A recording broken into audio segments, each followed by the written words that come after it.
என்னடி பிரியா கீரை கீழே உட்காந்துக்கிற? ஏன் நேற்று கறி சாப்பிட்டீங்களே நீ கீரை சாப்பிடுங்க. மீன் எடுப்பேன்னு பார்த்தா எனக்கு கீரை கீழே உட்காந்துக்கிறேன். கீரை சாப்பிட்டா என்ன உடம்புக்கு ஆரோக்கியமான செஞ்சு போட்டால் உங்களுக்குலாம் பிடிக்காது. சரி சரி கீரை கிள்றேன்னு மாடுக்கு சாப்பிட்ற மாதிரி சாப்பிட வைக்க போறா. மனசு சாப்பிட்ற மாதிரி வை. அப்படியே அடிச்சிருக்கு அவ்வளோதான். சாப்பிடாமலே பெருசாக வளர்ந்துருக்கீங்க. சரி சரி கோவப்படா. நீ சிரிக்கிற மாதிரி ஜோக் சொல்லிட்டா? ஜோக்கு வர சொல்ல போறீங்களா? சொல்லி தொலையும். யானைக்கு உடம்பு சரியில்லையா? சரி. ஹாஸ்பிட்டலுக்கு போச்சான். சரி. எறும்பு கூடயே போச்சா? ஏன் போச்சு என்ன கேட்டா எனக்கு என்ன தெரியும், எறும்பியை போய் கேளுங்க. இங்க பாருடி, யானைக்கு ரத்தம் தேவைப்பட்டுச்சுன்னா எறும்பு கொடுக்க போச்சான்.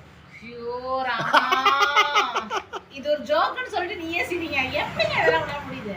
நீ சிரிப்பேன்னு தான் சொன்னேன். கோவம் தான் வருது எனக்கு. போயிருக்கு. சரி